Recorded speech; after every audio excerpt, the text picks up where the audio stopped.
This is Game Set Match Kentucky, episode 28, recorded on Monday, October 24th, 2022, entitled Tournament Horror Stories.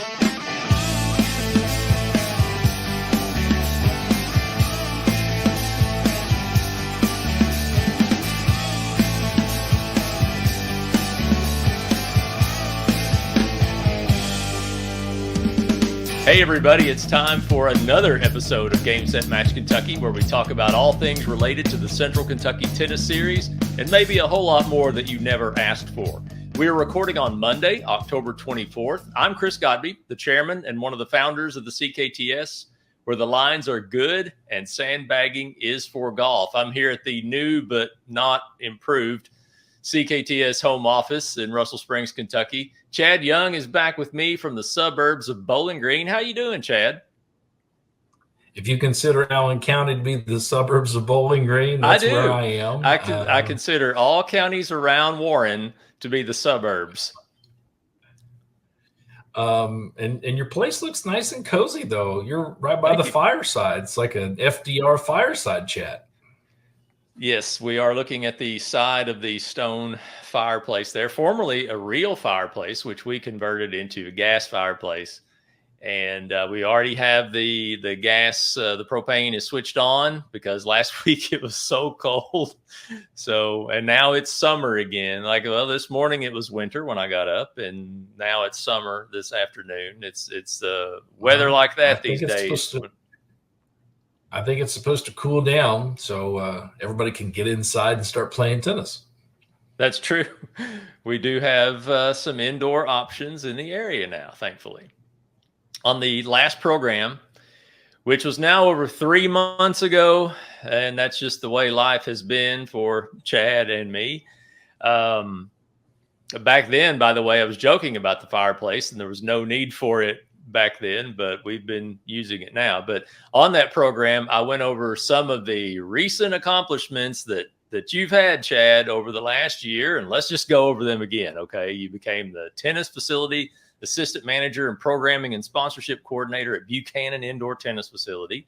You coached the South Warren High School Lady Spartans tennis team to your first Region 4 championship. And in June, you were named Kentucky High School Tennis Coaches Association Girls Coach of the Year.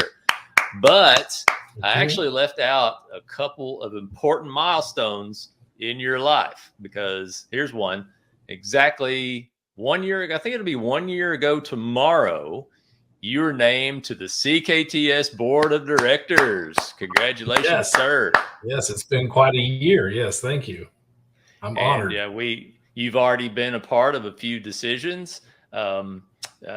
We just met, as you know, last week, and we're going to be talking about some of those decisions probably on the next program, not tonight. But we have made some decisions. We've got a schedule almost in place for next year. So here's another thing, an important milestone in your life, Chad, whether you agree with it or not, but you agreed to be a regular co-host of this podcast, and congratulations on that. I'm honored to serve in that role as well. Although, as you said, life sometimes gets in the way and can make the two of us getting our schedules to align can be very difficult sometimes. Well, I'll speak for the listeners and the viewers and say that we're glad to have you. And, you've been on very regularly now for the last couple of years, and irregularly, I guess I should say, since we've done quite a bit fewer shows than we used to. But I really hope we'll get into some kind of rhythm and get back on track. Now, have I missed any other accomplishments in your recent history? No, I think that pretty much covers it. It was a pretty eventful year for sure. And we're getting ready to celebrate 1 year of the facility opening last year on November 1st. So I'm very excited about some of the things we have going on there. Oh, I'll tell you what, something new. Yeah. We started a middle school tennis program at South Warren. Oh, cool. And this weekend we're actually playing in the middle school state championships at Freeman Lake. So That has been a contributor to my unavailability this fall. We started that for the first time this year, and we had like 40 kids come out. So starting a middle school program was something we knew we needed to do, and just had to find a way to be able to do it. There have been a lot of middle school tennis programs popping up, I've noticed over the last couple of years. So yeah, I think it's sure great other for schools. tennis. Yep. Oh yeah, definitely. I mean, you have middle school programs in every other sport that exists in public schools. So that was obviously next. So it's good to see that. Well, today on this episode of Game Set Match Kentucky, we're going to look at the recently released official CKTS 2022 point standings. We'll congratulate some other tennis people around Kentucky that have made some recent accomplishments too. We're going to look at a couple of things that are coming up in tennis on our calendars. And since it's Halloween, Chad and I will share some very scary things that have happened to us as tournament directors. I like to call it tournament horror stories. This program is sponsored by Family Medical Centers. Family Medical Centers is a community health center with more than 155 locations throughout Central Kentucky and a portion of North Central Kentucky, and has been providing health care to Kentuckians for over 15 years.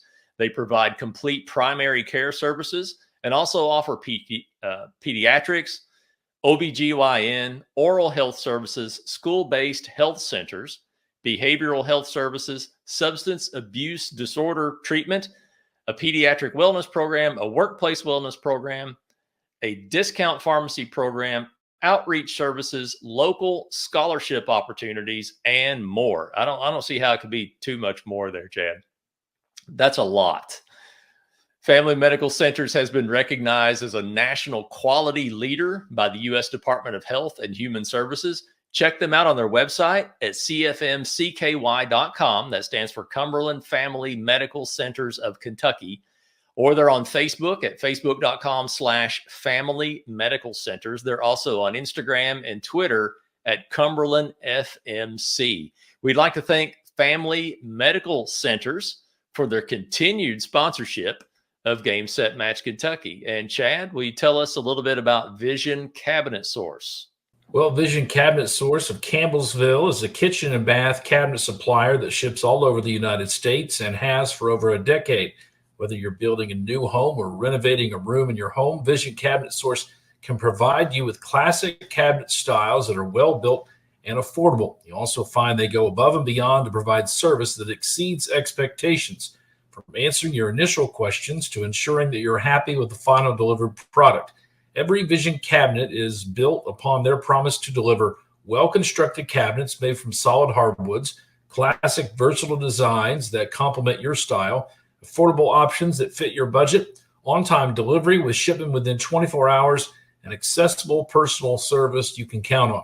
They have many different painted and stained lines of cabinets that are stocked at their warehouse in Campbellsville.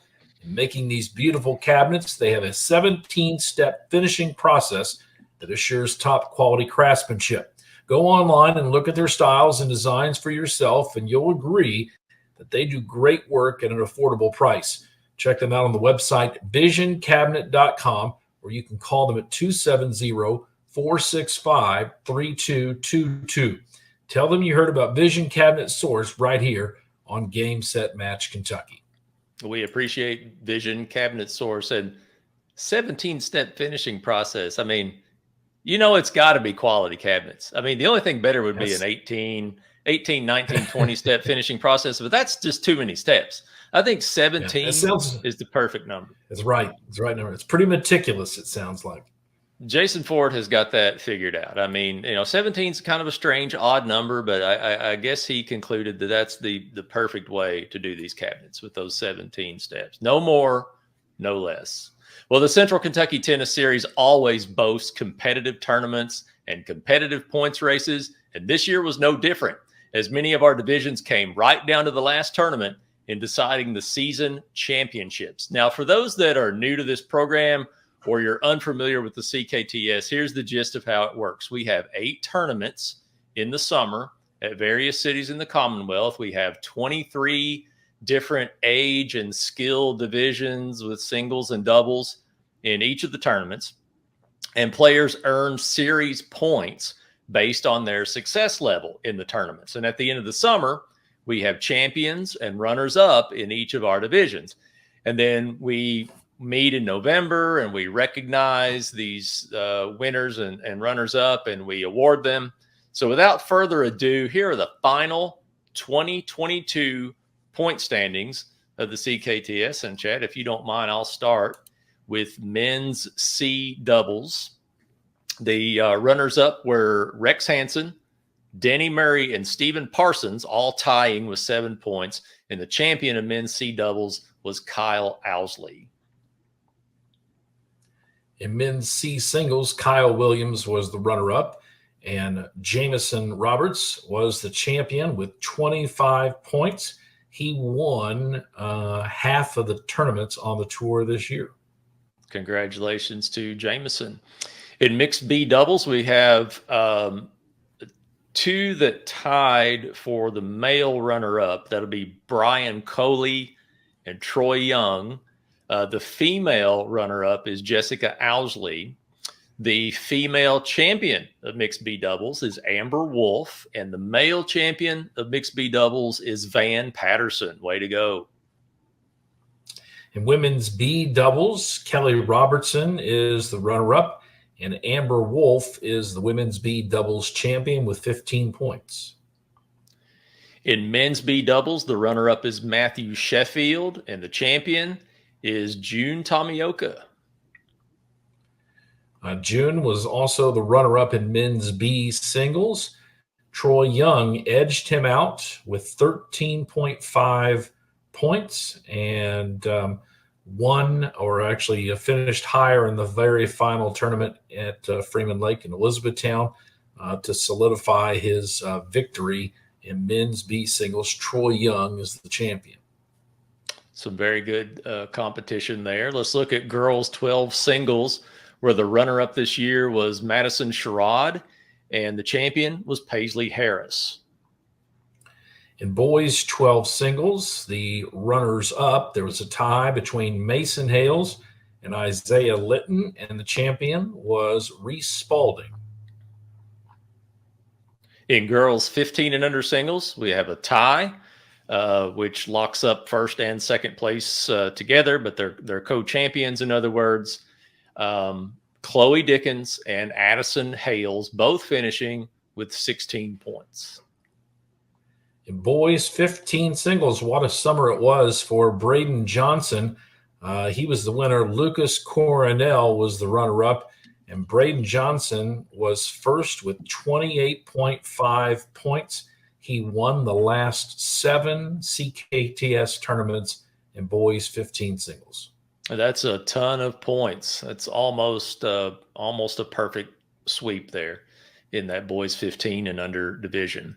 In mixed 18 doubles, the male champion was Cooper Burgess. I'm sorry. In mixed 18 doubles, the male runner-up, was Cooper Burgess. The female runner-up was Parker Lawley. The male champion was Patrick Lawley, and the female champion was Alexis Hales. In girls 18 doubles, Morgan Robertson was the runner-up with 13 points, and Chloe Dickens was the winner in girls 18 doubles with 14 points. In boys 18 doubles, we have a tie at the top. These two guys were partners in boys 18 and under doubles. They played in 4 tournaments. They won enough points to lock it up. It's Jackson Donovan and Ben Hansen, co-champions of boys 18 and under doubles. In girls 18 singles, Morgan Robertson was the runner-up, and Arden Dethridge was the champion. She won 4 of the 5 tournaments where girls 18 singles was contested. In boys 18 and under singles, Ben Hansen was the runner-up, and we have Braden Johnson again, nearly sweeping it. He was finished runner-up once and was a semifinalist once, but otherwise won all of the 18 singles tournaments. So congratulations to Braden. You know, I thought maybe his 28.5 points was a record. And then you get down to boys 18 singles, and he finished with 29 points. Yeah. In men's 40 singles, Wade Stone was the runner-up, and Jackson Grover won the championship. And we see those two guys' names a lot. I hope we continue to see them too. In men's 40 doubles, we have a tie for the championship, making 4 tournament appearances, including 1 title and 2 runner-up titles. Don Humphreys and Steve Humphreys, that's father and son, although as we affectionately call them, the Humphreys brothers. In mixed open doubles, the male runner-up was Jarrett McFall, and the female runner-up was Addison McFall. And the champions of mixed open doubles on the women's side was Trina Rickard, and the champion was our very own Chris Godby. Thanks. We enjoy it. Congratulations. Yeah, thank you. Women's open doubles. The runner-up is my mixed doubles partner, Trina Rickard, and the champion this year is Amber Wolf. That's the second title for Amber for this season, along with mixed B doubles. In men's open doubles, the runner-up was Eric Morosa, and the champion with 25 points was Colin Hart. Colin did really well there with those 25 points and looks like 5 titles, 1 runner-up, 1 semifinalist. In women's open singles, we have a champion, and it is Lydia Prince. And in men's open singles, we had a tie for the championship with 13.5 points. Eric Morosa, who won the final event in E-Town, to tie Dylan Dethridge, who he beat in the final to create a tie for the title. So Dylan Dethridge and Eric Morosa finish in a tie for the championship. Yeah, there's an example of it coming right down to the last tournament for the title. In this case, Eric's win gets a tie, gets a share of that championship. They both played in 5 tournaments, so I mean that's a good competition between those two. Off the top of my head, I don't know if they played each other head-to-head any other times, but they did there at the end. And so that's a look at our standings. And while we're on the topic of award winners, let's look at the annual USTA Kentucky award winners. This is something that they do in all USTA districts each year, and there are also sectional awards and even national awards. But here are the USTA Kentucky award winners for 2022. Chad, if you'd like to start off with that. All right. The Adult Player of the Year goes to Alex Mason. The Benny Purcell Coach of the Year goes to Greg Davis, who is the Lady Topper coach here at WKU. The Boys Scholastic Achievement Award goes to Jacob Juronic. And the CTA of the year was awarded to the Paducah Tennis Association. We know Jacob. He's played in several of our tournaments. Congratulations to him. Now, I see they have an Adult Player of the Year. They used to have an Adult Male Player of the Year and Adult Female Player of the Year. I wonder if they just merged that, or if maybe they don't have an Adult Female Player this year. They have Junior Male and Female. I don't know. Who knows? The D.D. Long Spirit Award went to Dustin Ingram, or it will go to Dustin Ingram. This hasn't happened yet. They haven't received their awards yet, but it has been announced, and we're following up on that here. The Diversity and Inclusion Champion Award goes to Ezekiel Salama. The Family of the Year is the Whitnell family, and the Girls Scholastic Achievement Award goes to Sharayu Dale. The Junior Female Player of the Year goes to Ellie Hammond, and the Junior Male Player of the Year goes to Eli Stevenson. I believe they're both from Louisville. The Mark Ragland Junior Boys Sportsmanship Award goes to Jackson Martin, and the Mary Lou Hambrick Girls Sportsmanship Award goes to Greer Webb. The Media Excellence Award goes to Brian Wood of Passing Shot Photography. The Most Improved Boy Award is Dylan Dethridge. The Most Improved Girl is Avery Voss. And the Paul Griffith Local League Coordinator Award goes to Chris Adkison, the former director of our Lake Cumberland Open. The special tennis event of the year goes to the Wooden Racket Challenge and its tournament director, Roberto Aspilaga. The tennis facility of the year will go to the Warren County Tennis and Sports Facility, which is here in Bowling Green. All right. And you work there. You work there. That's right. Yeah. I know. It's very exciting. The tennis official of the year is Lori Moore, and the tennis professional of the year is Bradley Bryant. The tournament of the year is the Ryan Holder Jr. Championship. And the person named Volunteer of the Year is my friend Alfie Chang, who is part of the Lake Cumberland Tennis Association and plays in the Lake Cumberland Open. So I've counted 5 CKTS associated people there. And maybe next year we'll have even more for the 2023 awards. These winners will be officially recognized in Louisville on January 28th. And it's time to celebrate more Kentucky tennis accomplishments. Earlier this month, a men's team from Lexington brought a national championship home to Kentucky. The USTA League Adult 40 and Over 4.0 men's team, captained by W.D. McCubbin, claimed this national championship with some excellent play in Oklahoma City. After experiencing some tough competitors at the sectionals in Auburn, Alabama in August, the team moved on to nationals where, after winning their pool, they defeated New England in a close semifinal.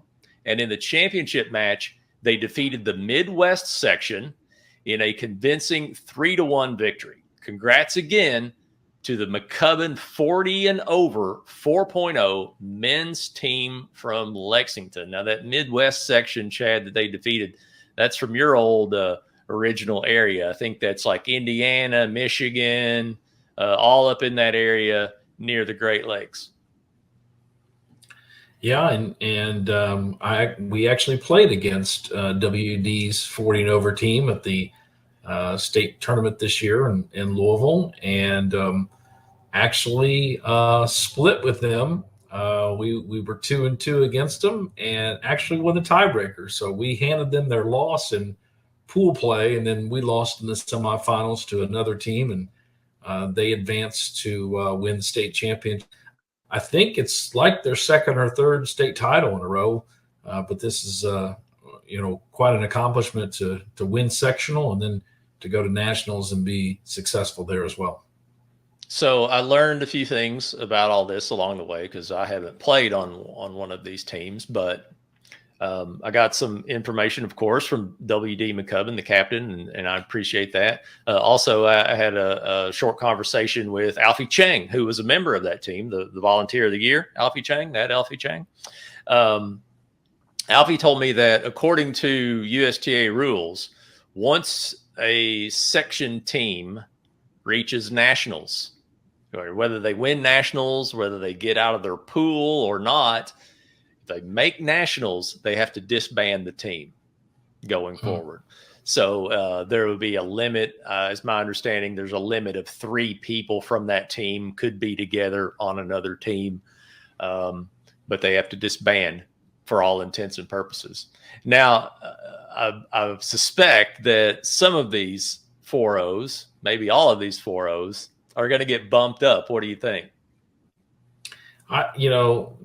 In the past, a lot of times if you win state, you get bumped. Okay. When I won mixed doubles back in 2006, I promptly got bumped that fall. And not saying it always happens, but I was surprised when they had won the state the last couple of years and didn't get bumped. So I have a feeling that the USTA will probably try to nudge them into the 4 or 5 category. And isn't it around this time of year when people find out what their ranking or what their rating is going to be for next year? Yeah, I would say if memory serves, it's usually sometime in November or maybe even early December, because a lot of leagues are already starting to form for late December and January. So I would say that by the end of next month, those ratings will probably be released. Okay. And now how are players notified about this? I don't know.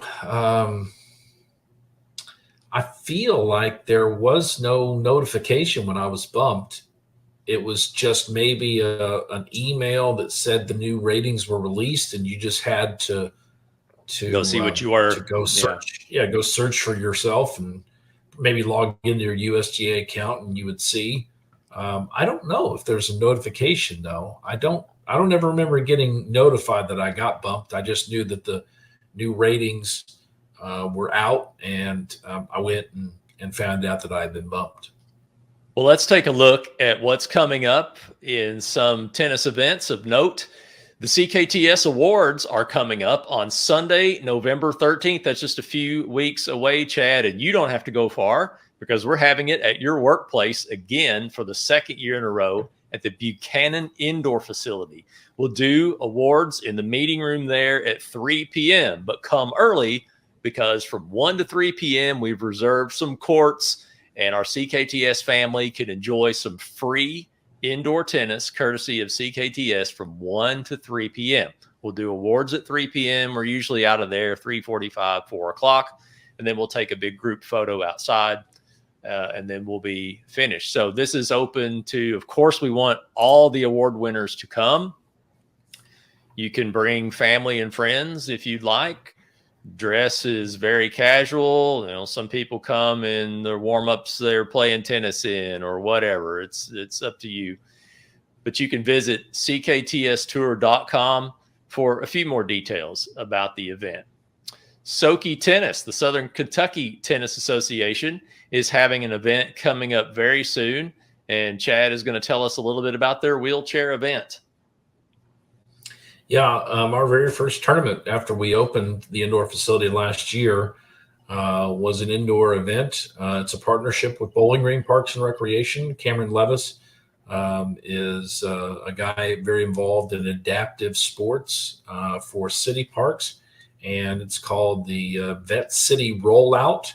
It's a wheelchair tournament. We had it last year, and it's pretty neat. If you've never watched wheelchair tennis being played, it's obviously similar in a lot of ways to tennis, but it's also very different in how these athletes are able to maneuver around and the type of shots that they hit. So it's pretty neat, and it's certainly something that spectators are welcome to come watch. And we're also doing something a little bit different. We're calling it an all abilities weekend. And so we're partnering with Special Olympics to have Special Olympics tennis offered. It may not be a tournament. It may be a bit more informal than a tournament, but we're going to try to get some Special Olympics athletes out on the court and get them. Cameron's done a lot with up-down tennis and different tennis clinics. We did something indoors last year as well with some Down syndrome athletes. And so it'll be a pretty neat weekend. That's coming up the third weekend in November. So November the 19th is when we'll be having the second annual Vet City Rollout and this special populations weekend as well. And you can learn more about Soki Tennis or these events at sokitennis.net. That's SOKY tennis.net, or visit their Facebook page at facebook.com/Soki Tennis.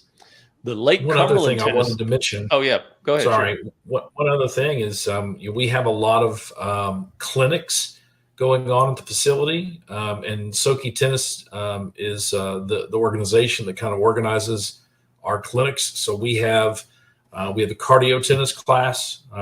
We have junior clinics that are starting in November for beginner, intermediate, and advanced.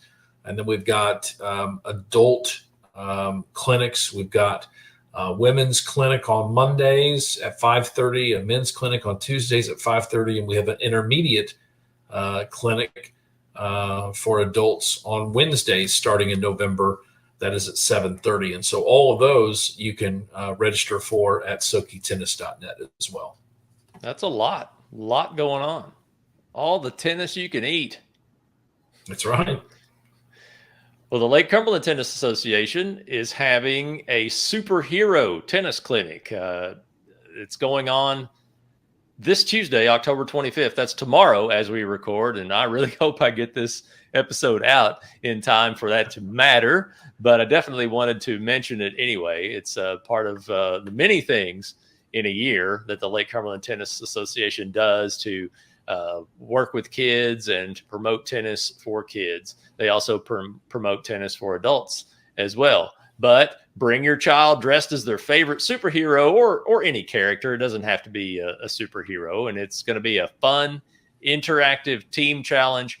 Players should have a basic knowledge of tennis, such as how to keep score and the basic rules of the game. And this is a fun format for kids to get out and play. It's completely free. It'll be Tuesday, October 25th, 5 p.m. at Somerset High School courts. You can find out more about it by visiting facebook.com/Lake Cumberland Tennis. And if you're having some events that you would like for us to mention on the program, and, we may do another show next week. We may do another show next month.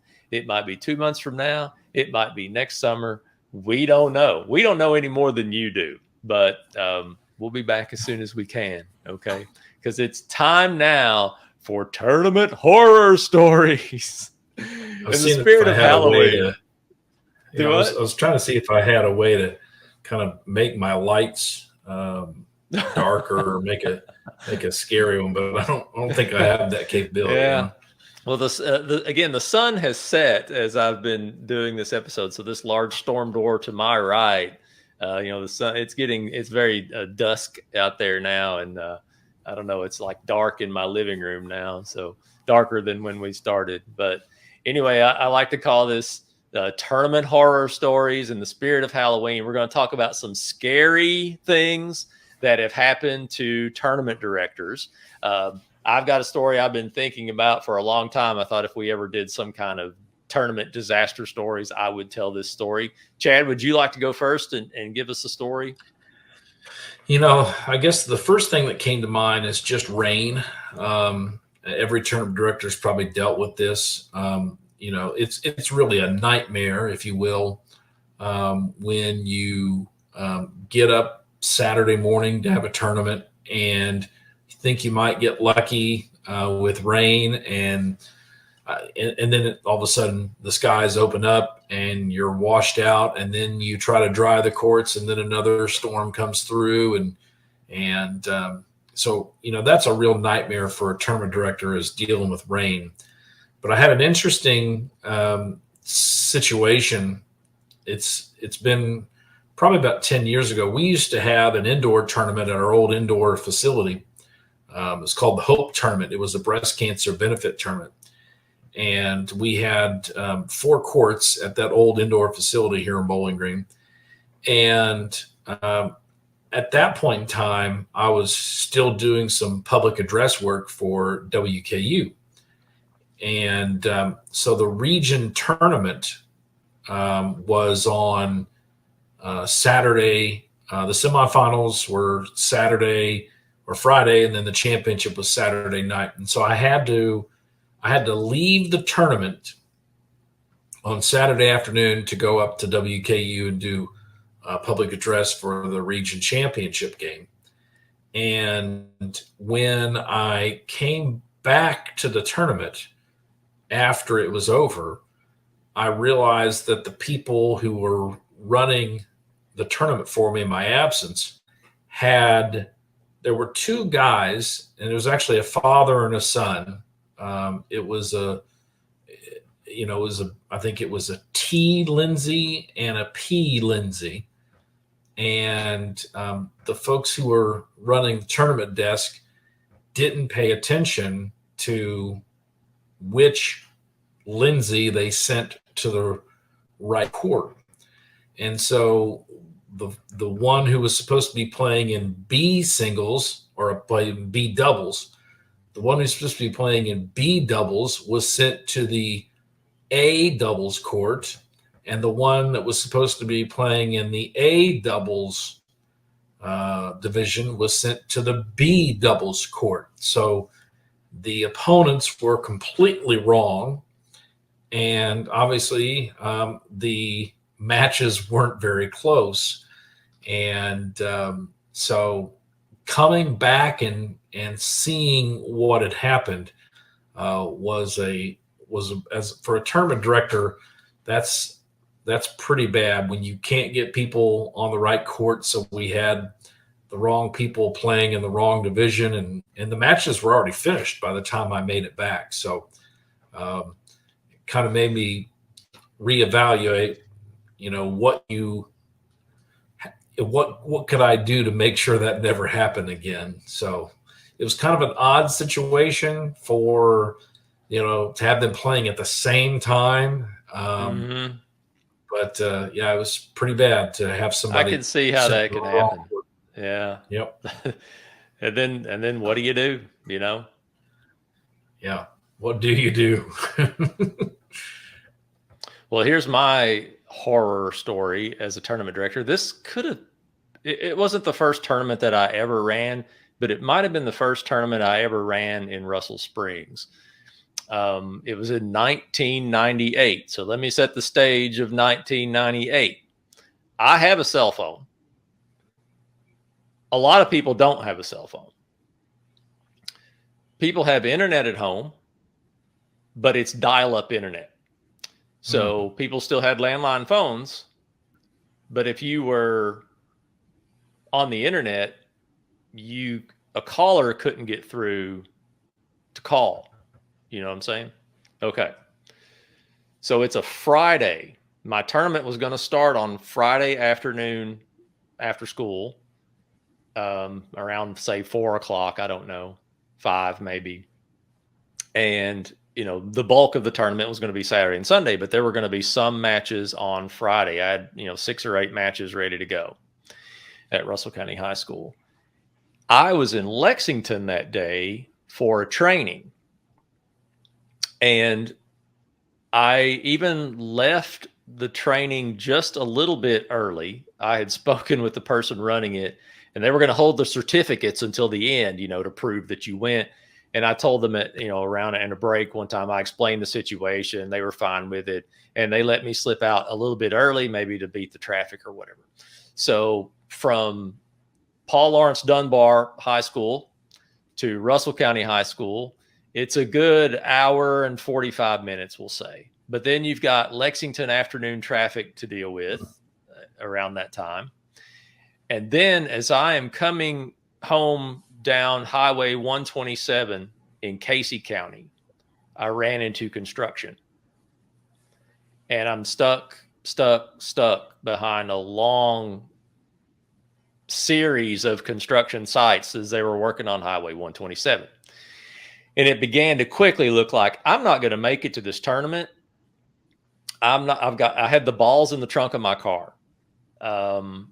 Nobody else was going to know what to do. It was all me in charge. So a friend of mine that I play tennis with, who lives nearby, I think he actually may have been playing in the tournament himself also. I had my cell phone in the car. I tried to call him. Guess why I couldn't get through? He was on the internet. He was on the internet. I guess from the time he got home from work until it was time to go play, he was on the internet. I didn't know who else to call that was in connection with the tournament that I could get word to somebody. And so you can just imagine, me as a type A, I was freaking out that I wasn't going to make it. And so I finally arrived, and 2 of the matches were on. They knew who played each other. They had their own cannonballs, and they just went on out there. But, at a time when not very many people had a cell phone, I couldn't get a hold of anybody. And forget text messaging, that didn't exist. So that's my horror story. It still bugs me now to think about it, even though it ended up being okay. But there's my story. And then I get to the tournament and my friend Eric is there. Eric Bennett, shout out Eric Bennett. He's there and I'm like, man, get off the internet, man. Get off the internet. But the internet was so fun. Once upon a time. I'll tell you another one that happened a couple of years ago. I think it was mixed doubles. We were hosting the mixed doubles state tournament. And for whatever reason, there have been some miscommunication. And so, with mixed doubles, we're running combo this weekend, and we've got 4 sites going with, minimum 6 courts in each one. And I guess it was year before last in like 2020 and the mixed double state tournament. And, we had a change in leadership, and it had not been communicated to Warren County Schools that we needed to use their courts. And so Wednesday of the week of the tournament, they didn't have us using their courts. And so then it was trying to find a way to get some courts that we could use. And originally we were told that South Warren didn't exist. We didn't have the courts then. They were still under construction. And we were told that we couldn't use Greenwood. So we were in scramble mode. And fortunately, WKU was nice enough to let us use their courts. And then we were finally able to get Greenwood's courts on Saturday because WKU's courts don't have lights. So,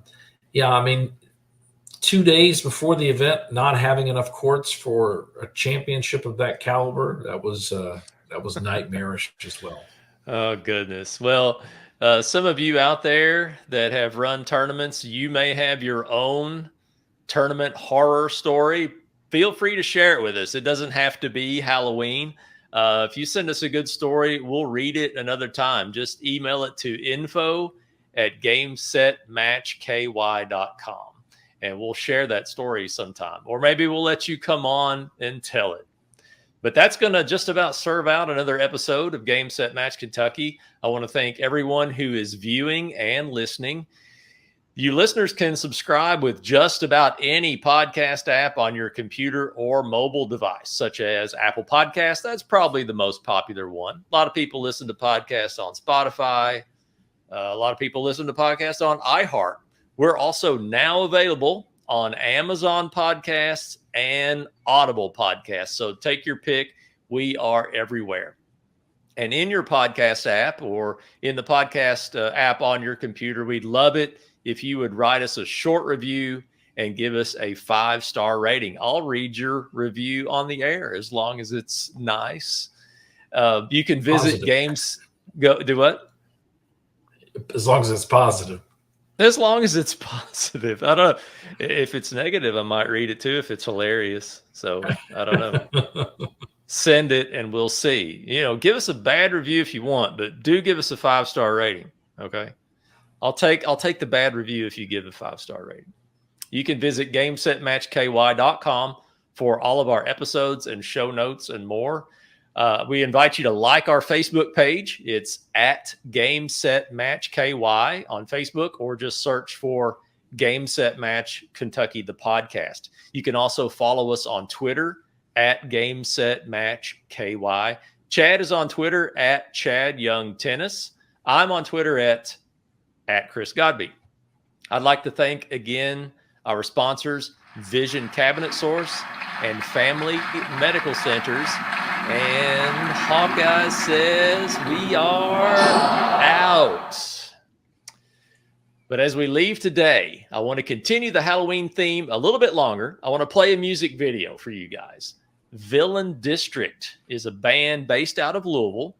They've put out some music and played live in the past, and a good friend of mine is the drummer. His name is Chris Duke, and he is quite the tennis player himself. They gave us permission. You remember Chris? Yes. Yeah. Tall guy. Yes. One of the best tennis players you've ever seen. Yes, that Chris Duke. They gave us permission a few years ago to use this song as the theme for this podcast, and I think it's perfect. With plenty of Halloween and classic horror movie imagery mixed in with this music video. Here's the music video of Monster by Villain District. And until next time, I'm Chris Godby with Chad Young, and this has been Game Set Match Kentucky.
Skin tighten up, you can't help but